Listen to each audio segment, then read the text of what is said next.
What are you trying to figure out right now? Wait till somebody chimes in on the live chat to see if anybody hears. Oh, you're going live chat. It's all live, bro. Oh, and recording? Well, it's all live. I'm not pre-recording this shit.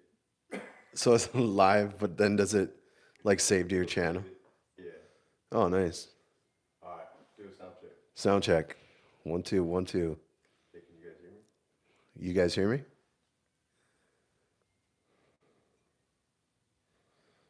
Anybody? Are you on my? Are you on the YouTube? I just went on there. Oh yeah, you got your phone so fucking. Huh? Can you see the chat? Yeah. It's just delayed a little. Let's get this motherfucker started. Do The intro. welcome. Welcome back to our channel, Warriors. We are still growing, almost to 19,000 subscribers, man. What a journey, something new. I want to introduce you guys to a brother of mine, a legitimate brother of mine from the Army, from my platoon, back deployed to Iraq together. We're in Germany. This is my bro, Jared Hinks. How's it going, YouTube? Jared Hinks is from Minnesota. You could just like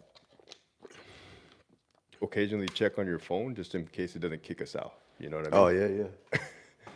Or you could just mute it, have it on your lap, whatever. Don't get distracted. Yeah, so something new, right?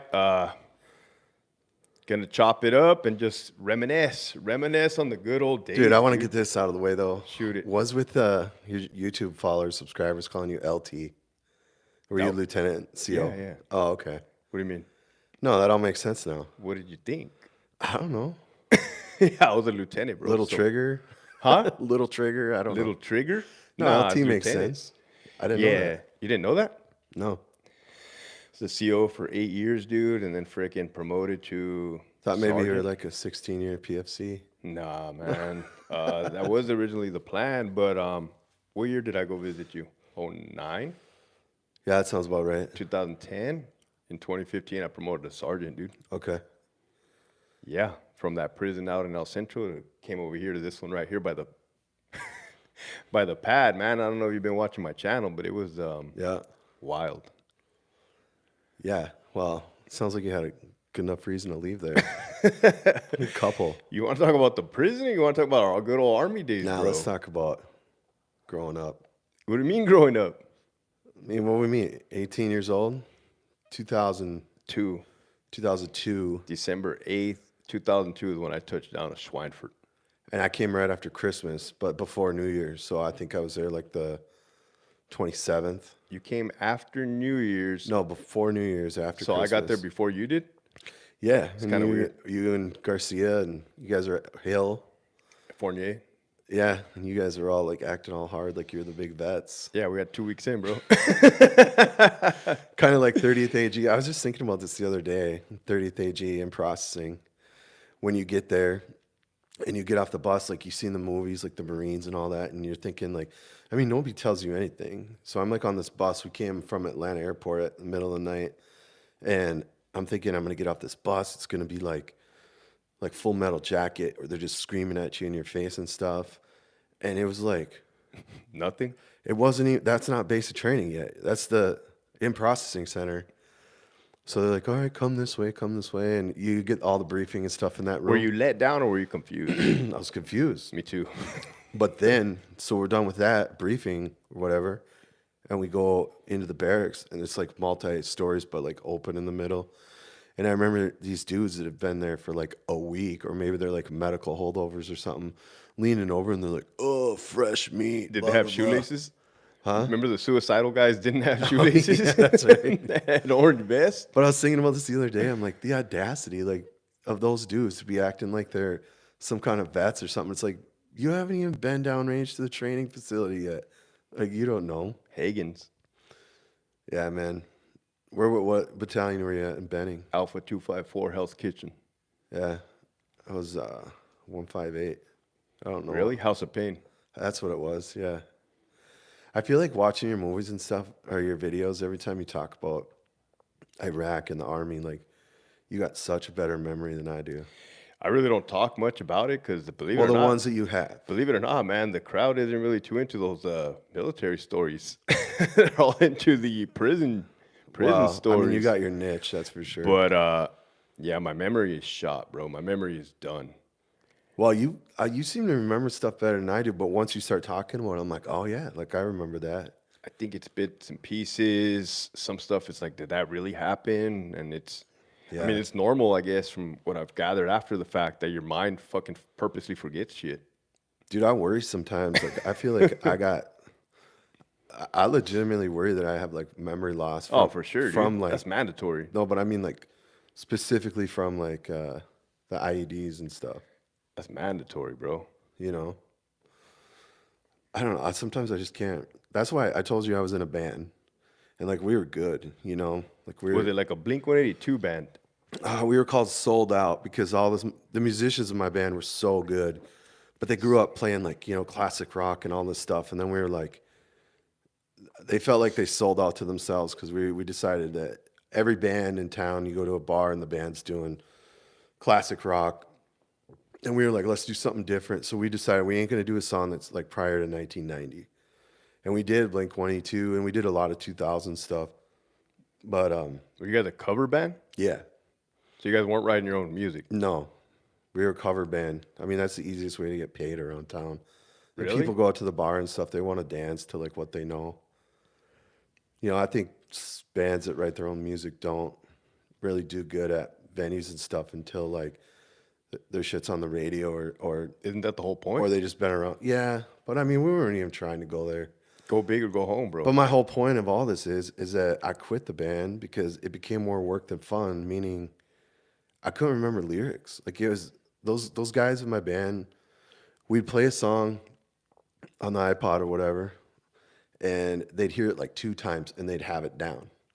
Was this after Iraq? Yeah, this is like 2010, 11, Holy fuck, bro. I didn't know you joined the band after Iraq. Yeah, and and they were so good. They would learn these songs instantly. And me, I'd like struggle. I'd study lyrics and listen to it over and over and over while I'm like mowing lawn, have it in my headphones. And it was so hard for me to memorize lyrics. It just became more work than fun. I was like, I can't do this anymore. Dude, Siri, man. Siri is like my best friend when it's like, hey, fucking remind me to put the clothes in the dryer. I did that shit before you came over today, dude. And then I got my wife who can literally hear a song like one time and know all the lyrics. She's just like got that memory, you know. So hopefully my daughter gets my voice and my wife's memorization, and she can be in a band and be awesome.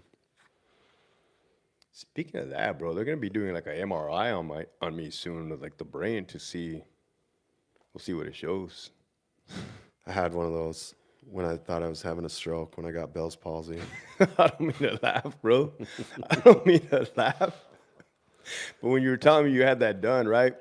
We had this fucking lady that was a chief deputy warden at our prison, the snake, bro, and A snake. she was like Medusa, like the mother snake. Like, you know, you can't be trusted. Broke, busted, can't be trusted. And I remember she got close to an inmate in the ADSEG, and the inmate kicked the fucking the door. Boom. She got scared or whatever. Anyways, this fucking bitch went out workman's comp. They said she had that, like a stroke or cerebral palsy or something, bro, where like it just went, you know. Something just went off on her. Yeah, but I think she was faking it.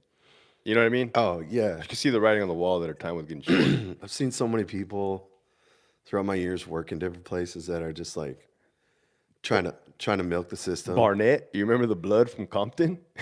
Oh my God. So he's talking about this dude that was in our platoon.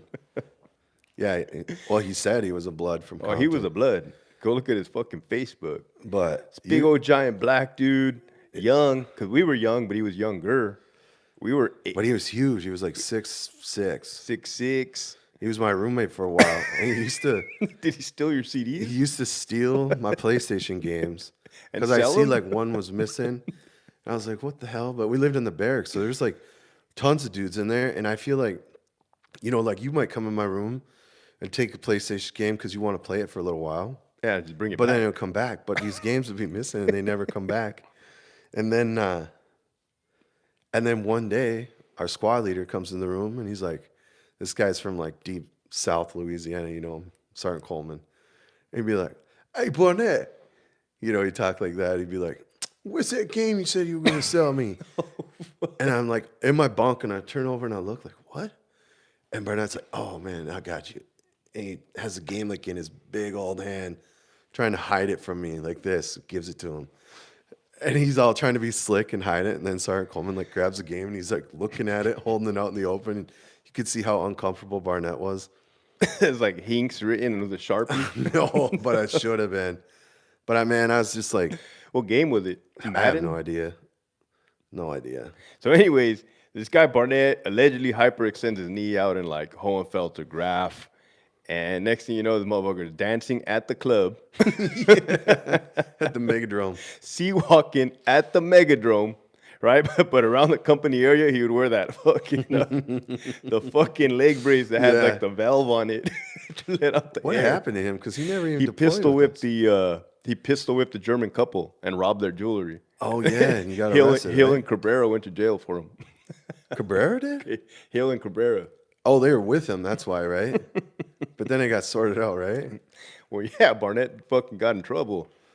But it got sorted out that Hill and Cabrera had nothing to do with Clearly. it. Should we be saying all these names on here? Yeah, that'd be all right. Isn't Hill a teacher in Texas? Yeah, nobody knows who he is. And then his students, one of his students come across us and be like, we have Mr. a- Hill, tell us we about may that or time may you not have a pistol friend. whipped the-" We may or may not have a friend that's an elementary school teacher who may or may not have fired off an M203 high explosive grenade into a school full of Hey, I children. never thought about that. I did. Like he's a teacher now with school children. He almost killed a bunch of school children. Maybe that's why he became a teacher, because he felt bad about it. Oh, we're out on patrol, and there was an man. IED that went off, and we all started shooting off to the sides of the road, and he takes his 203, and instead of just like kind of lobbing it into the tree line where you think somebody would be ambushing you from, he just put it like straight up, and all of a sudden in the distance we hear this 40 mic go off, and we hear all these school children, ah! And we're like, Hill, there's a school. Hill, you just killed a bunch of kids. No, don't say that. Somebody might be asking, like, why did you just do that voice? And Oh, that's how we talk. Hey, Farrell. yeah. The funny thing with him is he was older than us, Oh, yeah, but he was but 21. smaller than us, and yeah, I was gonna ask It's you, were good, you in dude. the barracks when Weeks negligently discharged Yes. the 203? we all were. We took like what was it? Like a 2-day road trip up from Kuwait into Iraq, and we got to our FOB, and what was that? I think it was day 1 or 2. I think it was day 2. No, it wasn't that soon. It was in the. It wasn't I don't that even think we soon, were on bro. patrol yet. Yeah, we were, because Sergeant Hendricks didn't care. Like Dino didn't give a Mm. fuck. Which reminds me, I gotta text him back. My bad, Dino. Fucking text me happy birthday. Oh, did he? Yeah, it's been busy. He swung by my place. Was it like 2 summers ago? Not this. No, just like a year ago. August, I think. That shit's still rolling. Oh yeah.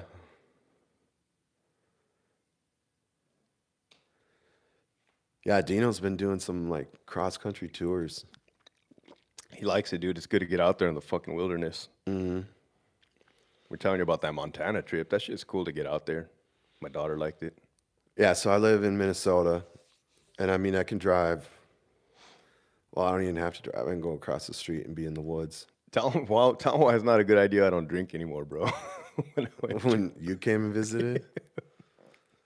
Yeah, so I mean I didn't even know this, but I guess this was at the height of like your alcoholism and stuff. Would you call it the height or the low? It was Well- fucking the lowest, bro. Yeah, I mean, I guess you could look at it either way. We came out to Minnesota, and I'm like, I like to party, so I'm like, I'm gonna show you a good time. I think we drank like almost every day, No, I'm gonna show you a good time. and then, I mean, I realized you might have a problem when we were at my buddy's house, and we were all we haven't even gone to the bar yet. We were just pre-gaming, But we had gone to the horse track that day and stuff. I fucking forgot about that. And then, so, I mean, technically, yeah, we were going at it, but we were still on our way out to the bar. And I look over and you're in the kitchen with your pants down and you're like kind of, I don't want to say crying, but emotional to me about like not shooting that dude. I remember now. Were my pants down when I was saying that shit? Yeah. Oh, fuck me, man. And I was like, what are you doing, man? oh, Pull them shit. up. And I was like, and I'm like still, Was there chicks at that party? no, because we had came from the horse track and we just stopped at this house because This story just got weird, bro. Because I could have swore there was a bunch of chicks at that party. I think well, it wasn't a party. I What think was there, it? I think there was girls there, but they were like out front, like waiting for us to go to the bar. Like we were literally walking out to go to the bar, and then But I didn't make it to the bar. no, I put you to bed at that point. But oh, what else happened on the? I think we were coming back from the bar then, and you were like running down the street. No, I was trying to give you directions to where the hell I was at. I didn't know where I was at. Oh, well, anyways, you must have like sat down and come to a little bit or something. Fuck, bro. So, talk about Iraq. Yeah, we kind of did talk about Hill. You remember the flight out there? yeah, I mean, What do you remember about me on that flight out? your wisdom teeth? Your big ass chipmunk teeth? Dude, all the wisdom of the army decide to pull my wisdom teeth 3 days before we deploy. I mean, they don't put you under when they pull your wisdom teeth in the army. Maybe nowadays they do, but they're I like, wouldn't even get a fucking damn ingrown toenail removed yeah, from the they army, gave me bro. a shot, Novocaine, and they're wrenching on that thing. I could feel the nerve in my cheek going back and forth, back and forth. And then I forgot my pain pills in my like duffel that I threw in the belly of the plane. And man, I look around on the plane on the way there, everybody's assed out sleeping. And I'm just sitting there with tears rolling down my eyes. I'm in so much pain. Did it hurt? Oh, fuck yeah. Was it all four at the same time? No, because one of them was like way up there, so it was 3. 3? They left one in there? Yeah, I think so. No way, I think dude. it's still in there. Hell no. What's wrong with that? Knock that shit out in the garage right now, bro. I don't know, man. They're the pros. Maybe not the army people. But I've been in the dentist since, and they got no problem with it. But Were you in Kuwait when we were on that range and then that guy got like hot brass down his neck and he threw his fucking rifle? It looked like he got shot. yeah, I remember that. We're like, what was that, a stray round or something? Yeah, so then we landed in Kuwait. We went up to some little camp in the middle of the desert. Hey, what about, bro, when me, Dino, Garcia, and Maze walked to the fucking internet cafe and it started raining rockets and mortars on us, bro? Oh, now you're fast forwarding to when we were already in Balad. That happened to me once too. I was walking the front gate guard, and these, what were those things? Like 122 120 millimeter Chinese rockets. I mean, they sail over you. It's like a different sound than like incoming arty. It's got like a more of a high pitched whiz to it. But the sound of them going over me, they felt like they were so close. Like I hit the deck, not because I was thinking they were gonna explode like behind me. I was thinking they were gonna explode like on top of me, you know, because they were so loud. But yeah, that's another thing, you know. And like, you remember like how long it only took us like a couple days because we got mortared so much to realize the difference between ingoing and outgoing sound. But those fucking 120 millimeter or the 120 the mortars behind us. Remember our outgoing? That's what I'm saying. Like, I think it was. They were fucking I think it was loud. our first day there. Our friendlies were shooting 120 mortars. We got out. incoming our first day there too. And we were all like, what the fuck? Hit the deck. And then we look over and it's our friendly stuff going out. And then you could tell the difference between incoming, because the incoming is more of like a woof, and outgoing is just like a bang. But I remember all of us sitting around like day one, and we heard that. And we're like, oh. And then I remember going on our first patrol, like, what unit did we relieve? 3rd ID? 4th ID. 4th ID? Getting in the back of the Bradley. They only took a couple of us. on like one of the first patrols, and then they like started feeding us in little at a time. I don't know what I was thinking, because I remember I was nervous, but I don't remember I was like that nervous. It But didn't really get real until people started dying, dude. yeah, but you're gonna love this. I don't know if I ever told you this. So I get in the back of this Bradley, and these 430 dudes are around me. I think there was only like 2 or 3 of us up from our platoon in there. And the dude looks over at me. He's like, your helmet's on backwards." So I think I was just nervous or whatever, and I like put my helmet on. I remember I was trying to get my chin strap to go, and it wouldn't go. Could you see? And I think it was cocked back or something, you know. But that was embarrassing because I don't even think I was that nervous where I should put my. I think it was just an honest mistake. But Did you go on those raids with them? I think when we were stacking the targets up, like they were laying down, like what targets? with the Hajis. Oh They were like laying it down in the Bradley, like 6 high. no, I wasn't in the back Yeah. of Bradley for that. I do got videotape of us like putting. That one village was like giving us problems or whatever, and we just went in there one day and arrested every military-age male, put in the back of a 5-ton. And there was, I mean, it's not a lot of space back there. There had I to be remember like 30 of them in there, you know? I don't know. Iraq's weird because it seems like a lifetime ago, but at the same time, you start thinking about stuff, and you're like, man, that could have been like yesterday. What's fucking crazy, bro, is I literally don't talk this shit about anybody, like with anybody. Like, unless we were fucking there, bro, like, I'm done. Yeah. There's no point. There's no point. How do you talk to somebody about something that's like such a unique experience? And like, no disrespect, but this is like a Navy Marine town, bro. Like, Army is fucking rare breed around this place. Yeah. I mean, unless you sat down and talked with like a SEAL or something. They're running Even around on the ground. their mission is different. So different. So much more like, You know, I reflect back to like special ops versus conventional military. It's like, yeah, special ops is cool, don't get me wrong, but like you have to be forced to fucking walk down the side of the road on purpose looking for IEDs. Damn, that kind of sucks, bro. I wish That says something. I wish I would have been more educated on the military, and I probably would have tried to go SF. Well, my whole plan was to just do 3 years and get out. That was never my plan to go to pre-ranger, ranger, or What made you want to join? to kill the time between 17 and 21. That's it. Fucking brawly, bro, I'll get in trouble. Which I ended up getting in trouble when I got back anyways. But yeah, that's it. Kill the time between 17 and 21. Really? Then become a CO. That was your whole plan? You did That was it. my big fucking plan, bro. Man, I like had the urge to serve, you know. Playing with G.I. Joe since I was little, running in the woods. It wasn't that, dude. I mean, 9/11 had happened. That was a big one for me. Black Hawk Down came out. We Were Soldiers came out. 9/11 happened. I was a senior in high school. Since that was September. I was 17 because my birthday's in May. I think the recruiter called around like December. Back then, they just like house call, you know. They did? Yeah, I mean, we had phone books. I don't know if they got your number from the high schools or what, Probably. but it was just like cold call the house. Really? I remember it like it was yesterday, dude. I was sitting on the floor, eating spaghetti, watching TV. Was it a cordless phone or did it have a cord? Oh, you had a cordless, and we had caller ID like on the little A little box? box next to the phone. And I was sitting on the floor, eating spaghetti, watching TV. Did you put Parmesan cheese in that spaghetti? It probably had like at least a pound of Parmesan on it. You know I like Parmesan. And I don't even know why I answered the phone because my sister, I had 2 sisters, like the phone rang, it was for them. Got up, answered the phone.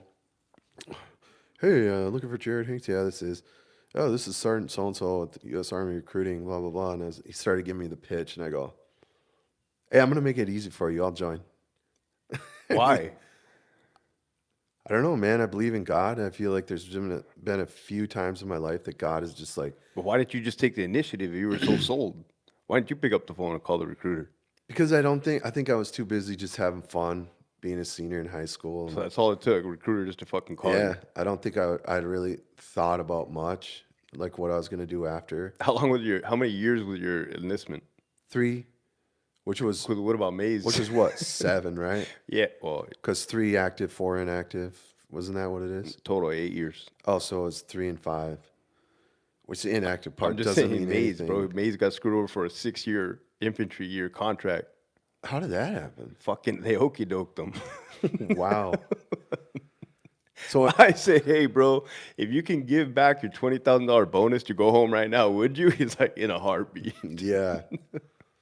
And I was gonna say like the 5 inactive doesn't mean anything because Well, Hill got recalled. I was gonna Whalen got say recalled. Whalen did too. I hid my shit, bro. Like I would fucking All you hang gotta up the do is phone. not answer the Not phone. answer your I phone. heard. I don't. I Yeah. never got called, but I can't believe Hill answered the phone and went back.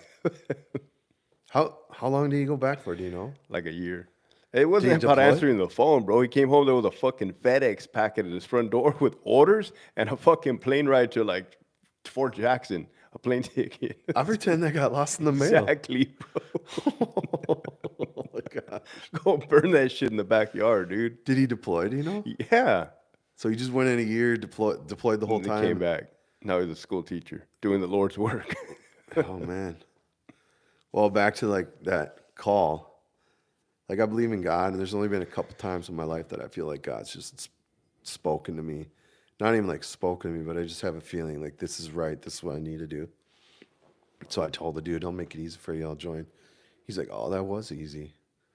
And my parents had to sign because I was still 17 and partied my ass off all summer. I got like $1,000 for graduating from everybody. I spent it all before I left. Partied your ass off all summer. Yeah, because I left in August. I left in July. Yeah, you were like a July- month ahead of me. Yeah. July 23rd. Yeah. But that's what I'm talking about. Lifetime ago, but that day, like when I got that phone call, it feels like yesterday. And then I'd never seen people jumping off the buildings 9/11. And so I was in basic during the 1-year anniversary of 9/11. And they brought us down to the parade grounds. And honestly, you were probably there too, because I think they brought all the battalions down. And it was September 2002. And they sat us down and they played like on a big screen, No, I don't remember that shit. you know, like a video of 9/11 and like all like emotional music. And they were showing people jumping out of the buildings. And that was the first time I ever saw that. And I was just like, holy shit.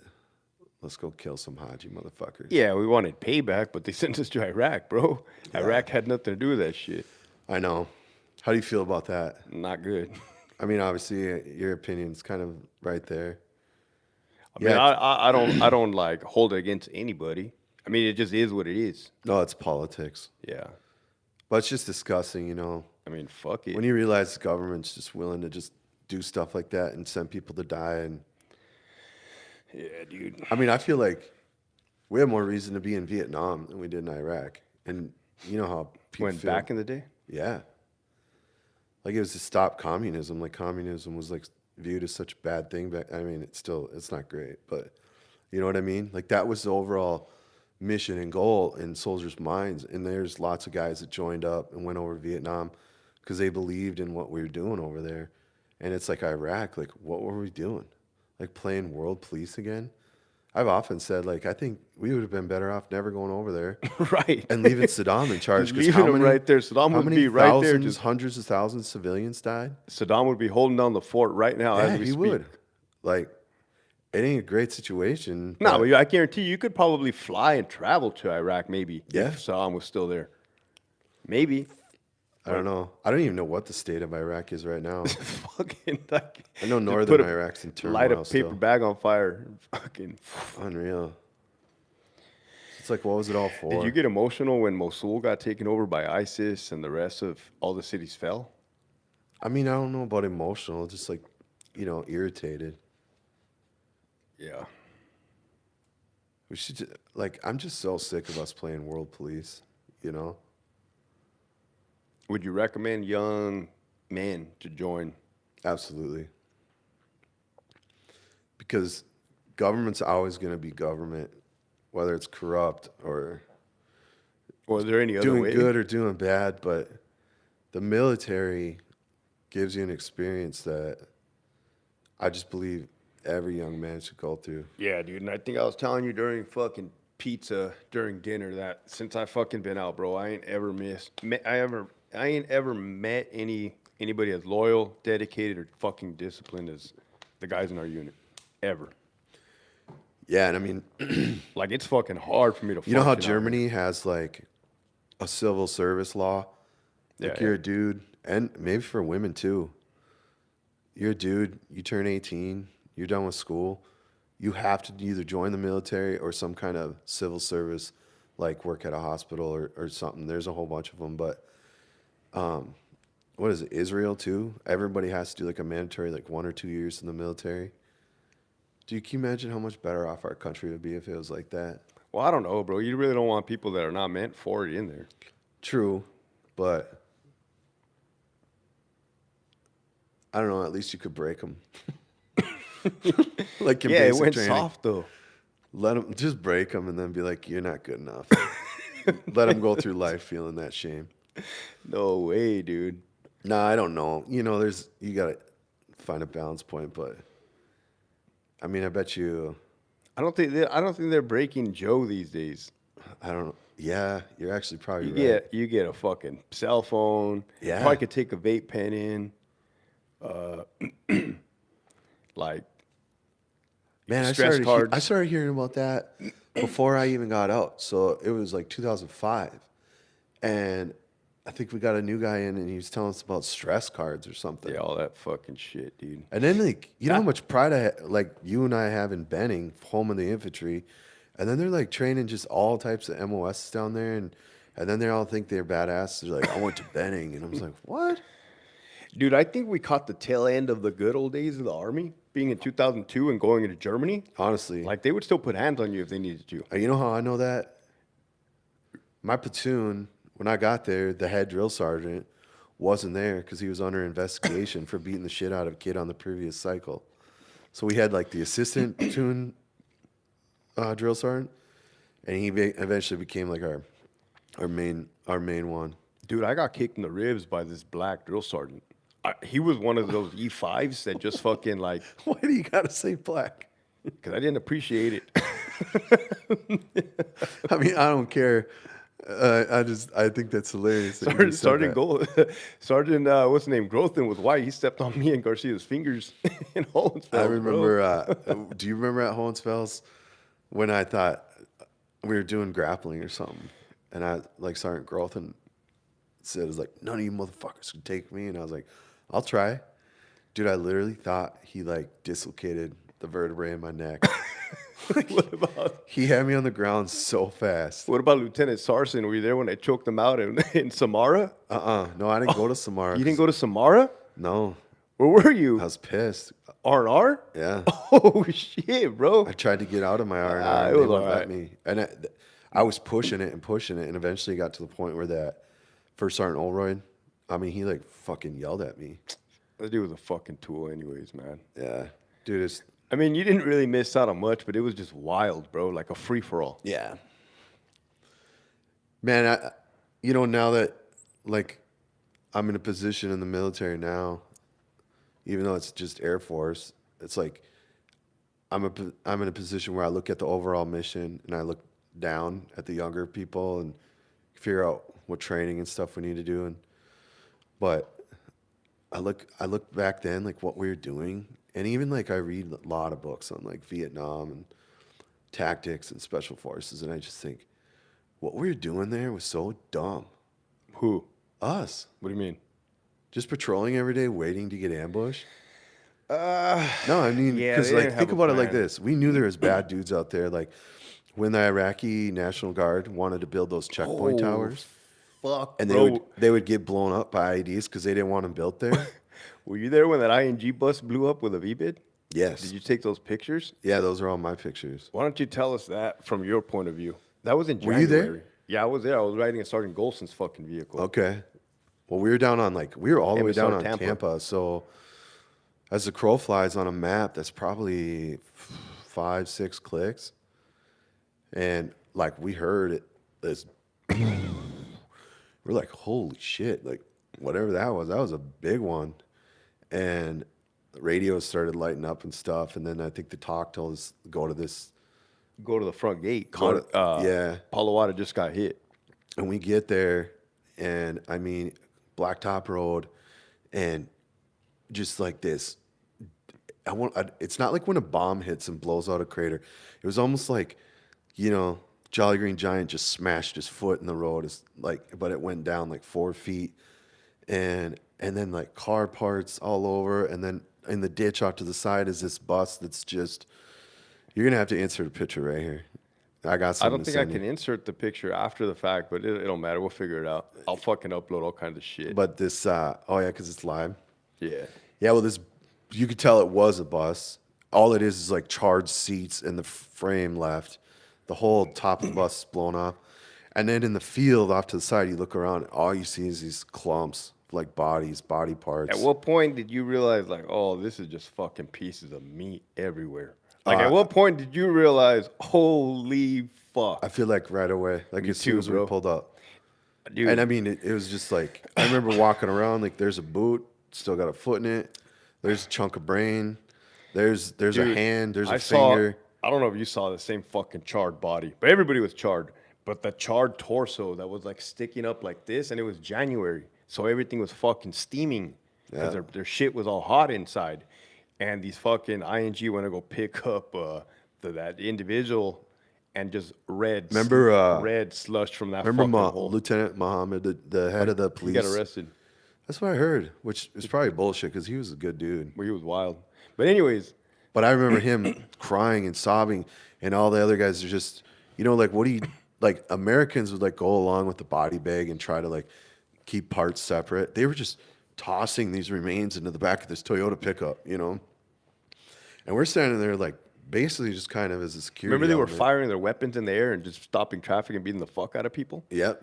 And we were just kind of there as a security Did you feel element, bad for but them? They were running the show, and we were just like, I mean, I was like, holy shit. That thing made... Was that the craziest thing you've ever seen? Yeah, for sure. I mean, besides like, So- well, I don't know, that one IED checkpoint by Tampa that got blown up, and Zaragoza picked up that chunk of brain, Which one? right where Hill almost hit that school. What do you mean? Hey, there goes to picked up a chunk of brain. There was a chunk of brain there from one of the construction workers building the tower. They set off the IED when the construction guys were there. Not the guy that took the 50 cal to the back of the head? No, it wasn't. Tell me. Oh, we'll get there, Tell me but about we'll get there. that, bro. But yeah, I got on video too. Zaragoza picked up this brain, and I was like, I go, why are you picking that up? Because I just always wanted to know what brain feels like. And so I had my camera, and I'm like, all right, well, tell us what it feels like. He's like, oh, it's But where was the dead body that the brain belonged to? oh, it was already gone. They picked it up, brought it to the hospital. Did they just forget the brain on the floor or purposely left it there? Well, yeah. I mean, what do you need to pick up the brain for? I guess they left it for the crows. Common I mean, the decency guy would was have been like, dead. get it and throw it on the side of the fucking road. You know what I mean? You don't want that I mean, shit. it wasn't. This is all the Iraqis doing. Yeah, this. I know that. Were you... Holy shit, bro. So wait, we talked about the car bomb. There was pieces of fucking meat everywhere. Burnt, charred bodies, fucking 22. 22 You know that Iraqis made the died. national news. Yeah, it made the news. You can Like Google 2 it. days later. Yeah, you can Google Type that. it in. Balad, Iraq, car bomb, January 2005. It was after the elections. And yeah, you just type in like Iraqi National Guard or something. Balad, car bomb, 2005, January. Yeah, that was gross. Well, so What about the 50 cal, bro? that at that point we'd already been there, 10 months. That's towards the end. So like it didn't affect me that much. What affected me is thinking we got to worry about car bombs like bombs. that now. That's what fucked me up. Because I was thinking, Yeah, but if it's gonna kill you that fast, you really don't got to worry about it. I know you're right, but even in an Up Armor Humvee, I was like, car bomb like that comes next to you, like You're fucked. we're bro. done. You're done. There ain't no, and it's like people that see videos of Americans shooting at, and we can segue into the 50 cal now. Americans used to shoot at cars that would come into their convoys or swerve at them, and it's like that's why I don't know where the next car bomb is, and I ain't taking no chances. Like, dude, we've been in your country now almost 2 years. Like, if you don't know to like stay the fuck out of our way coming down the highway, like where have you been? So, anyways, that day you were there too, right? No. Oh, you I weren't? saw the video. Oh, okay. Yeah, we were patrolling and coming down Tampa, and we see this convoy go by us, and they're just hauling ass. And then up ahead, we see like all this commotion. But did you hear them fire at all? No, I don't think we did. We pull up into the median. Maybe we did. Anyways, we pull up into the median. There's this car stopped there, and there's this guy out. He's crying. He's like holding his arm. His arm's bleeding. And I look in there in the car. It was like me and Zaragoza. Sergeant Gerlich was there.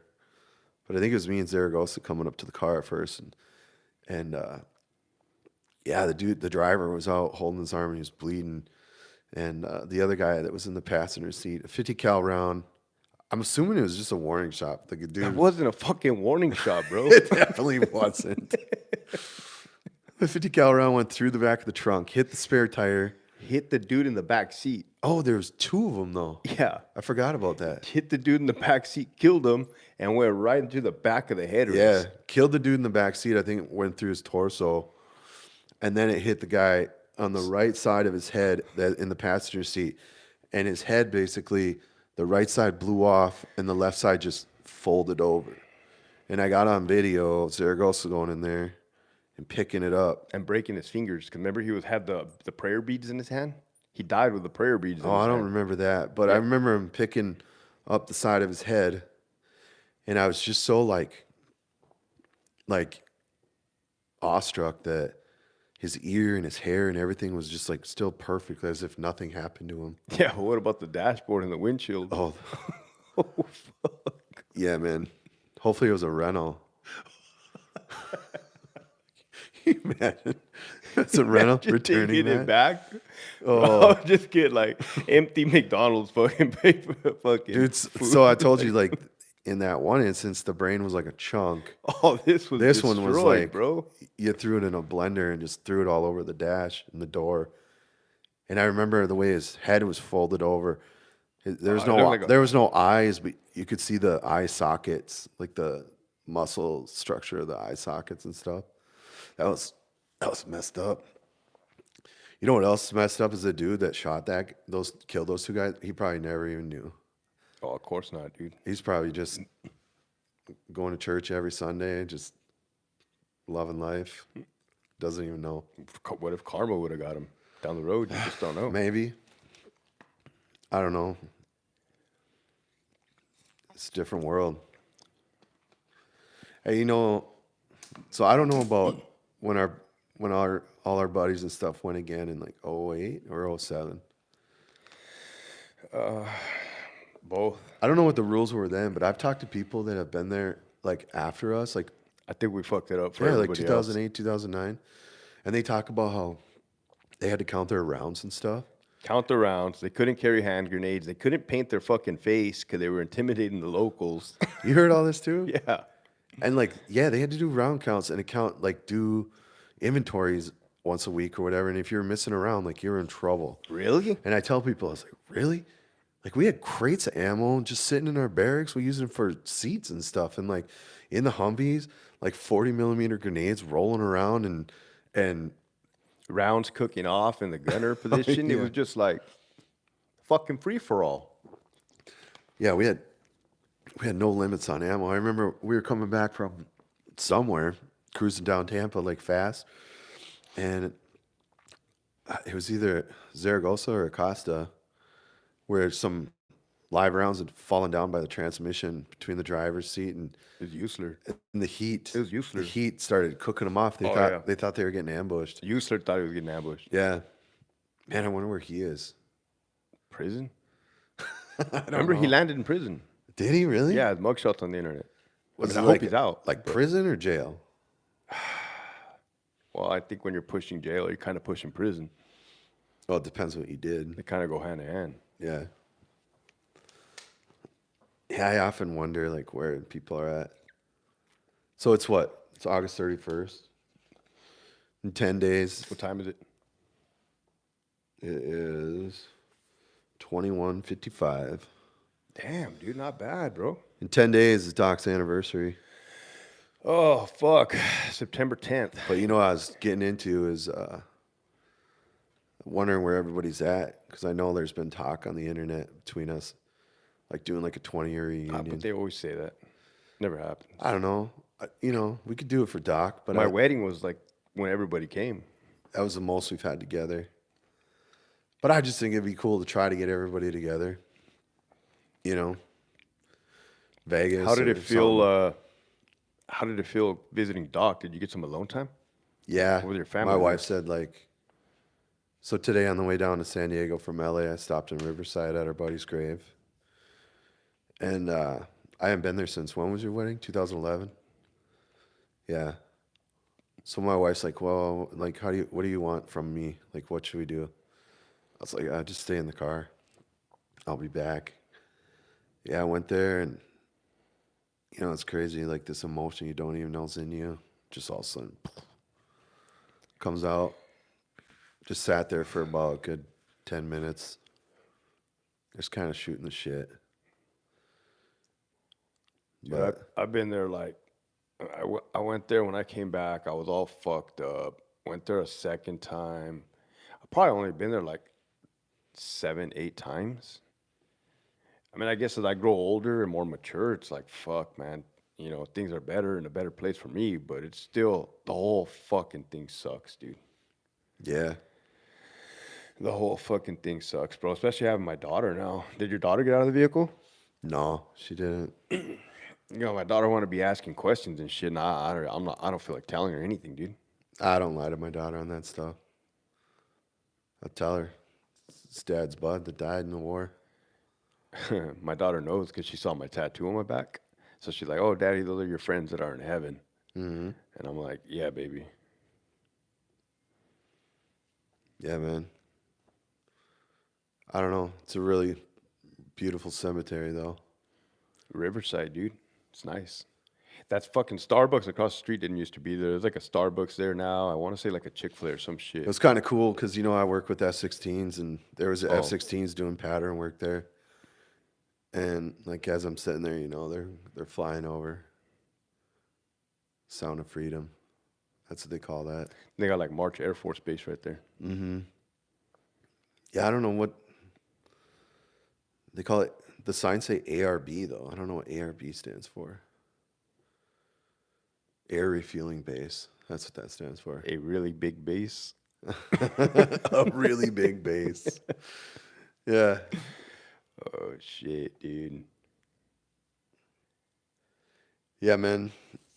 That's deep stuff. Like, you know what? You weren't there when, oh, yeah, you were. You were in 2-4 and broke down, huh? That day? Yeah. Yeah, bro. We rolled up right on That's scene. another day. I just remember like it was yesterday, you know? Like, I can remember, Is your memory spotty? not at all. It's so clear. I can remember waking up to incoming, which, like, you know, it's September, like we're used to it. Did you actually hear the incoming? No, I heard I it. didn't. I heard it impacting. Yeah, I didn't. and I woke up. I remember, you know, I remember exactly where my cot was. I remember the lighting in the room, even like the sun creeping through the cracks of my like plywood door that we made and stuff. I remember everything. I remember I was sleeping on my belly, and I remember like getting up like this and being like, "Oh fuck, we're on QRF," and I was just pissed because I had to get up and go because we were on QRF. You know, so like jump out of bed, throw my shit on in the Humvee. I remember, you know, we would take that road through the palm grove because you had the hardball that went around on the east side and then on the west side, and then we used to take that one as a shortcut to get straight up to the river. Yeah, I remember taking that up, and you know, just a big dust cloud behind us because I was in the lead. I had the lieutenant, Doc, and O'Neill in my truck, and that was it. But it was that T intersection. You remember there was like a T Yeah, intersection? so we stopped there, try to let the dust calm down to see who was behind us. LT's on the radio, you know, like getting the coordinates where it came from as we're driving up there. And Sergeant Stewart and Hill come up behind us in a 113. The fucking 113. That's another bro. thing. Like, can you A believe that we used to have 113, that bro. shit? That's Vietnam stuff. A 113, man. Anyways, we were waiting on you and whoever was behind you. Who was behind you? I don't know, because I was, Dino was my TC, Or you didn't break down. The truck in front of you the, did. the truck behind me. Okay. I was the third vehicle. Gotcha. The fourth vehicle broke down. And So we were- Lieutenant Torres was like, hey, go back and link up. So Osborne wasn't my gunner. Maybe Osborne was my gunner and Dino was my TC. I think that last vehicle was a bunch of fucking ING and somebody else. So we were waiting on you guys because we thought you were just back there because of the dust. And then we finally got comms up and found out one of you broke down. And we're sitting there. And, you know, the hot morning sun's like, the heat's rising, you know. So, like, I had my windows down when I was driving. And I remember sitting there. And it's just kind of quiet. Like, we're waiting on the LT to make a decision, you know. Like, I'm thinking, well, this thing's foobarred, man. We're just going to turn around and go back or whatever. And I remember, like, so a little sidebar here, like, I read a lot of books about, like, special forces in Vietnam and grunts in Vietnam. And also, like, I've read them on just military, World War II, a lot of World War II stuff. And in way more than one occasion, like many, many occasions, I've read in these books, like pilots too, just like people that have a premonition of when they're going to die, you know, in combat. Like people that know they're going to die. They say something to their friends or whatever. There's a story from this one special forces book that I was reading about Vietnam, and this guy was like winning all this stuff in poker, and everybody was like congratulating him, and he's like, "Nah, man, it ain't good." He's like, "I'm gonna die anyways tomorrow." So, and then he ended up dying. But anyways, so back to the story. We're sitting there, and the LT's like, "Well, we should just go. It's right up there where the point of origin is from where they launched the indirect at us." He's like, "Let's just go check it out, and then we'll turn back and we'll go back to these guys." And I remember Doc going, and you know, Doc, he was so chill, always smile on his face, didn't care, never complained, like never complained. If there was anybody in our platoon that didn't complain, it was him.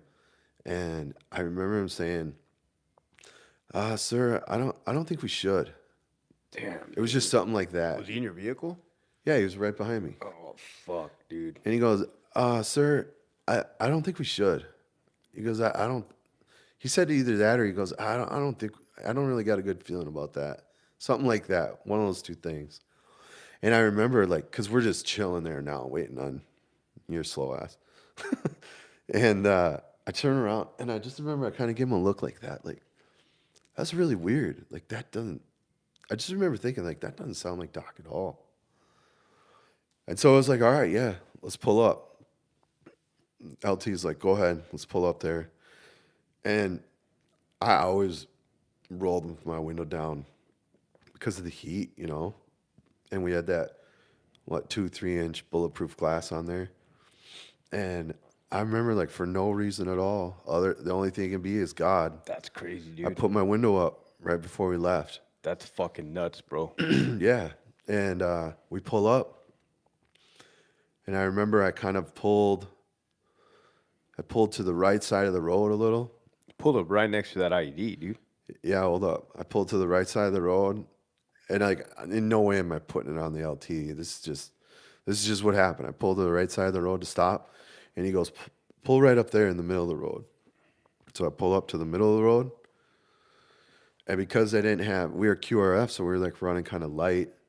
I didn't have like a dismount troop. It was just Doc, who you know as well as I do. He did all the infantry stuff right alongside of us. So he gets out to dismount to check out the place, and LT gets out the right side. He's gonna get out and check it out, and Doc comes around. And I remember this, like, it's crazy, like with these like when you're in like an explosion or combat, a firefight or anything, like how much everything slows down, you know. And there's lots of people out there that attest to that. It's almost like 1 second is equivalent to like 10, you know? I remember out of the corner of my eye, Doc's there, and I think I was just getting my rifle out to get out, but I hadn't even opened my door yet, and boom. And I remember just Doc disappearing out of my vision and it being replaced with smoke, black smoke. I remember my door coming in like a piece of Jello. Like if you were to cut out a big piece of Jello, My door came in just like Jello, that solid steel door. I mean, I think those things are Yeah. like 2 inches of steel. I remember it came in like Jello, and I remember I got thrown against the radio stand, and then I remember O'Neill just started screaming, just screaming. He was the gunner, and he dropped down into the Humvee, and he's screaming. And now it's like this is all like in a matter of like maybe 2 seconds, you know. I got blown against the thing. I look over, he's screaming. I look over at my door. My door is wide open because it came in and like popped out, you know.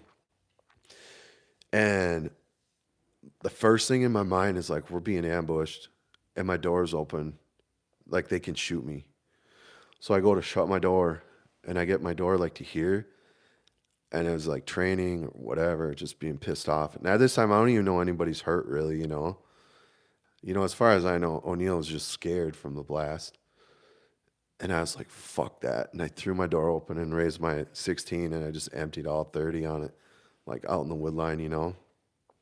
Dropped the mag, reloaded. I think I emptied 30 more. And then I think O'Neill's still screaming at this time I reload and now the smoke's kind of cleared. And as I like turn my eyes back to O'Neill, the smoke's clearing across the road. I see Doc laying in the middle of the road. And it's just like weird, like I just knew instantly like he's dead. Like just the way his body was laying or something. I don't know. I just knew he was dead instantly. And I turned to O'Neill and I just go, O'Neill, you're fine, you're fine, you're fine. And he stopped screaming. And I like just me telling him like, you're fine. He calmed down. So then I jump out. And at this time, like basically at the same time all that just happened, Hill and Stewart and the 113 came around so they could get fire. He had a 240 and he started shooting down towards the side we thought the ambush came from. And I ran out. I went up to Doc. I looked at him. I checked him. And I remember it was just like, it was just bad, you know. He wasn't mangled or anything. His leg was. Yeah, he had some broken teeth, I remember, from like probably either shrapnel or rocks. But I just put my hand on his neck and there's like no pulse. So then I look over. Oh, and also like basically around the time I was telling O'Neill he was all right, I hear the LT shooting. So like right away, like I know he's fine. So then check Doc. I run back over to the Humvee because I want to be behind cover. And then there's the LT, he's limping. And then he's like, I don't even think he said anything besides like, oh, fuck. And I'm like, all right, I know he's hit too. O'Neill's now crawling out of the passenger side of the Humvee.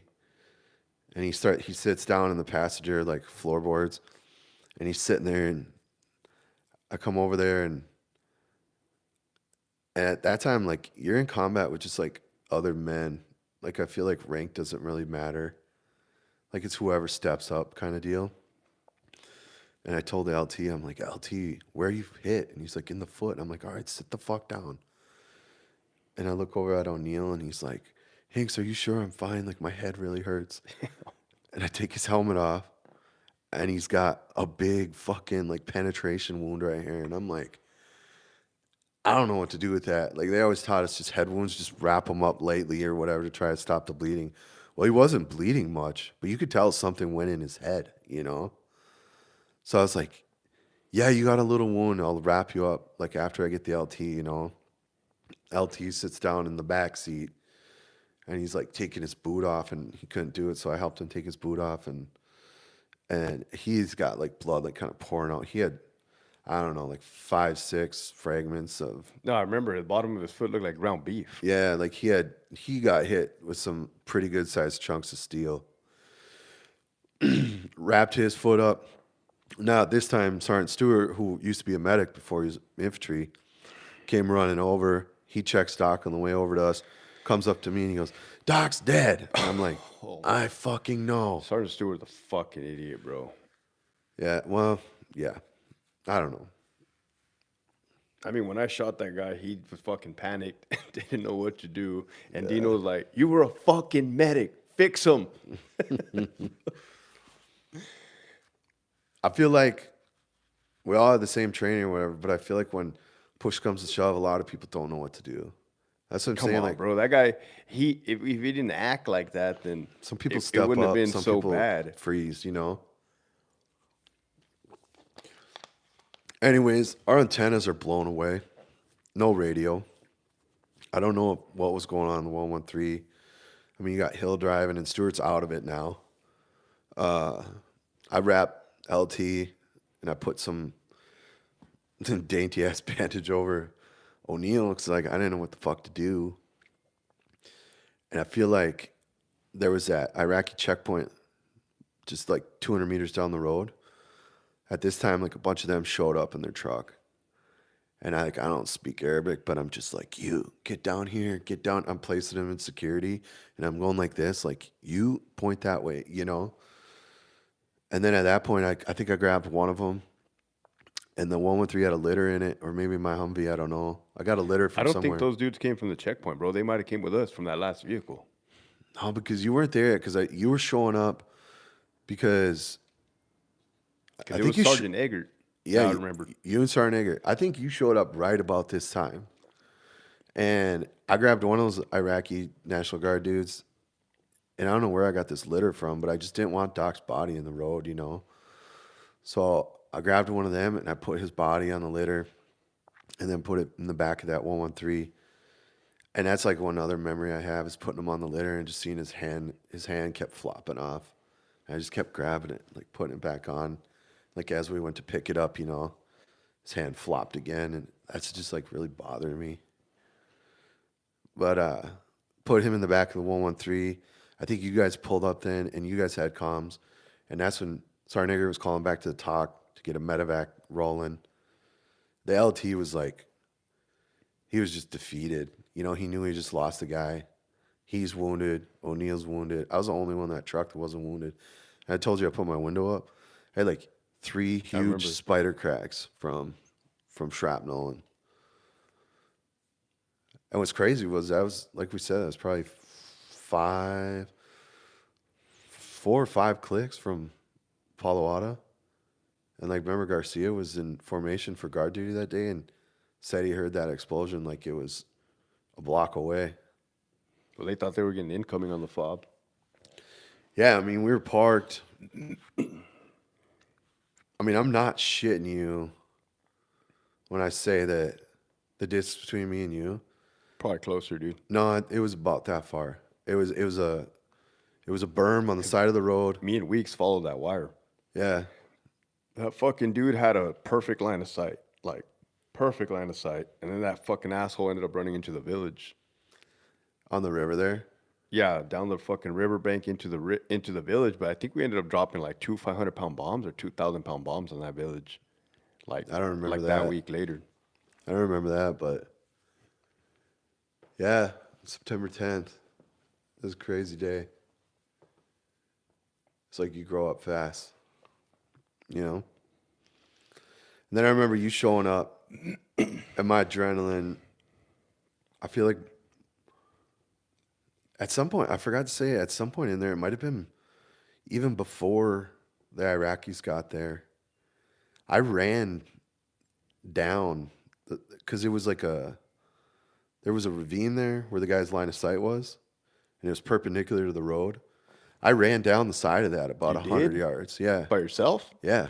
What were you looking for? I wanted to kill that motherfucker, man. So bad. Like, I wanted to kill him. Like, that's the one thing I hated about Iraq more than anything is, like, we never got to really get in any proper firefights. These guys that went to Afghanistan and got in, like, shootouts with the Taliban and stuff, like, I wish. Like, I was so jealous when I see that stuff on the internet or watch Restrepo or whatever. Like, dude, give me a firefight any day. Just rolling around waiting to get ambushed and dudes hitting me with IDs, like, you can have it. I wanted to kill that guy so bad. I went running down there. And then I feel like, this same part of me kind of like spoke up in my head a little bit and was like, dude, just turn around. And that's when I went back and started taking care of people or whatever.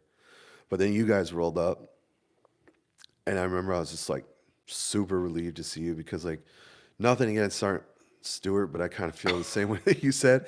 And I literally felt like I was Just alone. incompetent, bro. Yeah. Like I felt like I was alone there, you know, like the LT. I was the one running shit, telling people what to do and putting those ING in place and bandaging them up and all this and that. And then you guys pulled up, and I remember I just like felt relieved. And I think that I just kind of briefed you guys on what was going down, and you guys kind of took over.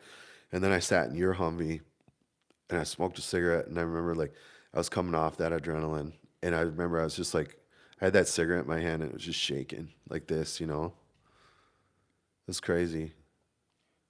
Dude, even to this day, like if a helicopter gets near me or flies over me, it fucking takes me back to that day when that fucking helicopter landed on that street, on that road. Yeah. Like, dude, I think it just happened recently too. So when I went to Afghanistan in 12 with the Air Force at Kandahar, you know, those medevacs are coming in all the time. And like to all these people that I work with that, you know, they've just been in the Air Guard or Air Force their whole life. I didn't really mean much to them. And everyone I saw, it was like my heart broke, you know? That's why I went, you could volunteer to go to the hospital and volunteer to be a litter bearer. I volunteered to do that a couple times. You go out there and just help carry litters like from the helicopters to the bus. Because most everybody that was coming there that I encountered was already stable. But yeah, man, seeing a Black Hawk with the Red Cross on it, that'll get to you. Dude, what fucking sucks is Doc was killed on the 10th and Sergeant First Class Villanueva was killed on the 27th. Of that same month. Man, I remember that like yesterday too. I wasn't there, but I was on QRF again. QRF.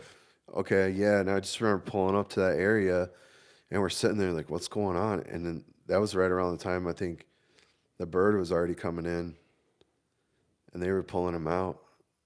It was just seemed like a body bag, you know? I think me and you went out on patrol a lot, dude. Because like me and Garcia never went out on patrol. Yeah, I think we did, because I was, what were you, second squad? And I was first. So I think we did that a lot, like first and second together, and then third and fourth together. Because I had, Sergeant Coleman was usually my TC, and you had... Oh, yeah, it was always that was Dino. Yeah, you had Dino. Or it was Eggert that day on the 10th. And then I remember they brought us into the talk after that, and you were in there too. And they were trying to like have the kumbaya and see if we needed any psychiatric help or anything, which I get it. They're checking the box. But I was like, you know, the one thing about the military and even getting out and like PTSD and stuff, it's like, dude, my best fucking therapist is sitting right here. You know, I just want to get back in the barracks with the boys, you know. I didn't want to go talk to no doctor. Isn't that crazy, though? Dude, if you could deploy again with everybody from our platoon one last time, would you do it? What's the situation? Same fucking situation. Same people. If they needed me, I would. I'll do it in a heartbeat, dude. In a heartbeat, yeah. If they were going, I'd go. But now I'm older, wiser. I'm into politics. Even better, bro. Older, Well, wiser, true. we'll be like, no, we're not going to do it this Well, way. that's what- We're going to do it this way. That's exactly what I wanted to get into before. It was like, why are we doing things so stupid? Like, if we knew the bad guys didn't like them building these checkpoints, why didn't we set up like a fake decoy. a decoy and set up there Like an Overwatch. with an Overwatch with a sniper or freaking set up a claymore down there, and as they're going to plant their Two bomb, fucking saw gunners, bro. we gave them with ours. You know, I just don't understand why we didn't do anything smart. Like, I mean, patrol wise and like drawing the bad guys out. You know, like we didn't do it smart. Were you on that fucking patrol? Oh no, that was the engineers, huh? That took the RPG to the back of the Humvee. There's like a picture of you by the fucking thing. And it didn't go off though, but it just punched a hole right into the thin metal part of the back of the Humvee. Some of the raids we went on though were smart. I remember some of the raids we were getting, and this is again like in the army. Did you go on the Easter raid? The raid where Ralston fucking cracked his Yeah, melon. yeah. The raid I like is the Thanksgiving one because we did a high value target. All our intel was coming down from division, so I mean he was like a division high value target. I think we were even getting shit fed to us through the NSA or something because they were monitoring like cell phone traffic. But again, like being an Army peon, they didn't tell us any of this, you know. That's the difference. Like I'm in the Air Force now, like from like for the most part, whatever the guys at the top know, the guys at the very bottom usually know it too. Like they share information all the way up and down the line. We were just like, hey, we gotta go on a night raid. Okay, here's some satellite imagery, and we're gonna go in this way. And all right, cool. Gotta make sure I got good batteries in my nods because we'll be walking through freaking sheep shit or whatever. But the Thanksgiving one, the reason why I like that one is because you remember our target's name was Basil Turkey. That was his name. And when it was on Thanksgiving, we did that raid. I don't remember. So his last name's Turkey, though. Was that an alias or was that his real last name? Supposedly that was the name. I don't know. I told you, I think my memory's shot. I can't remember anything, but yet I remember the specific name of this target on this day.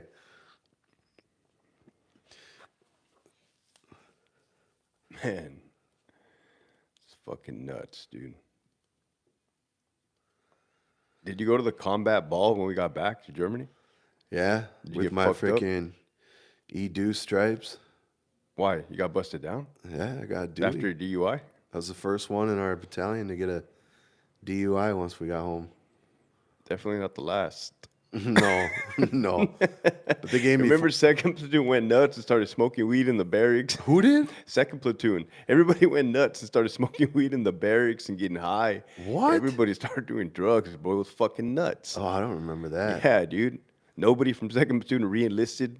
You don't remember that? There was a bake sale. Oh, I with remember that. I remember First Sergeant Farrell calling me in his office and be like, "Hinks, why is nobody in your platoon re-enlisting?" And I was like, For sergeant. "Because Iraq was hell. Like we got shit on out there, man. Like I don't know what they did up at Decrypt. They threw went us through to the their own little wolves. bit of shit, but I mean, like, dude, we literally had incoming almost day. every day. I IEDs. I have a fucking at my every house other- somewhere. I have a printout of every incident during the year that we were there. How'd you get that shit? The talk? Yeah, they were like at the end they had something like that, and I was like, "Can I get a copy of that?" Was it a big copy? Yeah, it's like this thick, but it's like every IED blast, every indirect we had. It shows like times, days, and I just remember like if we for some reason didn't have indirect one day, you knew for sure you're having it the next. There was never, I don't think there was ever a span, and I can prove it if I'll go get this papers. No, I know for a fucking fact. Like I there was there. never a span that we went 2 days without Facts. indirect. I remember sitting on gate guard on the front gate. You want to tell your story about front gate guard? I was jacking off. I was in the front gate guard jacking off on FOB Palawada, and a rocket landed right in front of me. Boom! I thought it was an RPG, bro. I run up the back, dude, dick out, and the first sergeant Oro is like, "What the fuck?" I'm like, "RPG, first sergeant." Yelling, RPG! I'm like, "Oh shit." Why is your cock out? Why is your cock out? Oh, fuck. I was jacking I off get for sergeant. excited. I love combat first sergeant. Oh man, I remember sitting in that same exact gate, and we got hit with like 6 rounds of mortars, and they started just on our side of the hardball, and I remember just going doo, doo, doo, walking closer to me, and I was like, I mean, I didn't know what the fuck to do. I was like, Were you jacking off? no, You but I should've remember started, I bro. remember thinking, I was like, I hope they're almost done. Because they just kept They're coming. almost done. They kept coming closer to me, and finally it was 6 of them, and it ended about, I don't know, 25 yards in front of me was the last one. And I think after that one, I was ready to like get down. Did you know that? What was that fucking Captain Sowers caught? Is your dick out? Did you know that Captain Sowers caught King jacking off in Bosnia? Did you hear that, bro? Me and King were on the front gate guard. Something about front gate guard and jacking off, bro. It's all the time in the world. So boring. Dude. So boring. We were attached to the Brits. You know, the British fucking soldiers, and they called King, hey, Ginger. Because he had red hair. Hey, Ginger. Oh, man. So fucking Hinks is like, King's like, I'll be back. I gotta go to the latrine, bro. Like, all right, dude. Fucking goes. Comes back. He's like, oh, bro, the worst thing just happened to me right now, and I can't tell you what it was. I'm like, bro, just tell me. He's like, I can't tell you. You'll tell everybody. I'm like, won't tell King, a just soul." fucking tell me, bro. He's like, all right, man. I was in the restroom stall, jacking off, right? And the door opened, and it was Captain Sours. I'm like, oh shit, he caught you jacking off. He's like, yeah, but that wasn't the worst part. It gets worse. He said he shut the door, and like 2 seconds later, it opened up again. Whoa, King! I came in here to fucking take a piss. I didn't expect you to see you beating your milk stick. It's like, oh, bro, and you know I'm gonna tell everybody, right? He's like, yeah, I know. Oh, man. He had a funny story, too, about jacking off. He said he got a hooker one time. She tried to, like, say, like, you're done, you know? Like, I don't know if he was getting rough with her or what. But he said he put her in a headlock and just started jerking off on her. And I was like, dude, you put her in a headlock. I was going, what the fuck did she do? He goes, oh, she just sat there and took it like it had happened before. What about Weeks, bro? Oh, Me and Weeks went to the whorehouse, dude. I was just like chilling in the barracks, and he's like, "Hey, you want to roll?" I'm like, "Yeah, fuck it." Right? 'Cause I didn't want to go at that time. He's just like, so we roll. Here, you could fucking drink beer in the fucking lobby. So I see Weeks keep getting Weeks go in there, and then the whore comes out like fucking 4 minutes later, dude, and then fucking goes back in. I'm like, well, that's kind of weird. Fucking 2 minutes later, Weeks comes out all pissed off. Let's go, bro. Let's go. I'm like, what happened? Let's go. I'm not going to tell you. Let's go. I'm like, what happened, Weeks? He's like, bro, I paid this bitch 60 euro to get a hand job, right? But he had a condom on. It's like fucking, I don't know if I can say this on YouTube, but he's like, hey, use initials. he's like an HJ, a handy. Yeah. It's like, so this dude paid 60 euro for a handy, right? But he had a condom on. I know the story. And he's like, for 40 euro more, I'll take off the condom. He's like, yeah, here's 40 more euro. So she took off the condom and put on a latex Rubber glove. glove. It's $100. Just trading one layer for the other. Dude, she's sly. That's good. I mean, you can tell she's been around the block. Oh, shit. Oh, man, it was fun living in Germany. How did we go from that to like, bro? That's sad about King, though, man. Committed suicide, didn't he? Dude. Yeah. He got really screwed up, though, from that RPG, didn't he? Or he had that passion for the army, dude. He had that passion. Yeah. He never really liked me. I don't think he liked much people. We He hated me. We just butted heads because You guys were alike. yeah, because I think I'm right and he thought he was right. But man, nobody deserves to go out like that. I mean, it's sad. Like, you think, was he that alone, you know? Like, he's got a lot of brothers out there that he could have just reached out. Anyways, I like laughing better than talking like that. What about, man, I don't even know if I want to, like, air people's dirty laundry on YouTube. Whose? Just like Hill. What about him? Maybe we should just start using other names. Like aliases? Yeah. All right, we'll call this guy Bill. No relation to Richard Hill. Oh, man. Just living in Germany, you know, and like prostitution's legal. And I don't know. I think Americans, they just don't. We're behind in the times, huh? Yeah. We need like, to bring. We need to make. I mean, dude, fucking, you're way better off going to get a prostitute and meet some girl in the bar. Like, let's be honest. You get tested all the time. Instead of spending a bunch of money on drinks legalize for these her street workers, with man. a chance, maybe you just go pay the money, do the deed, and it was a transaction, you know. But there's this whole human. But like, who took trafficking. him? Who took Bill in for? Bill, I did. He lost his virginity. Bill, I took Bill to lose his virginity at a whorehouse. Yeah. Right. And the first whore he picked, she's like, 9, 9, 9, which means no in German. I'm like, what do you mean 9? You're a fucking whore, bitch. Oh man, that's great. Oh, shit. Oh You want to do a fucking part 2 tomorrow, bro? yeah. You want to wind it down? One of the comments: prostitution is legal here too. It's called marriage.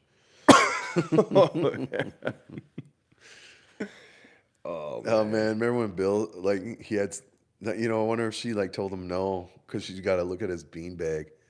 nah, it's The because dude had like a freaking he had like a fucking like a Indiana Jones knapsack between his legs. He used to like sit on his testes. balls were so big he used to sit on his nuts. Bills. He'd sit I caught him one time. He'd sit down and go, Hill, what the fuck? sat on my nuts again. Jeez.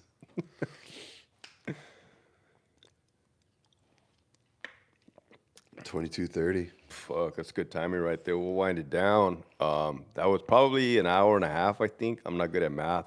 Bill is. He's a math teacher. He's a mathematician. Oh man. Yeah, guys, fuck. This is my brother Hinks, man, came from Minnesota. Just shooting the shit. He's in town one more night. Let us know in the comments what you want us to chop it up about, man. Yeah, I mean, we could be more structured. He'll reveal any secrets that he has about me. Yeah. But I with don't know. that, We're trying to stay married, right? oh man. But yeah.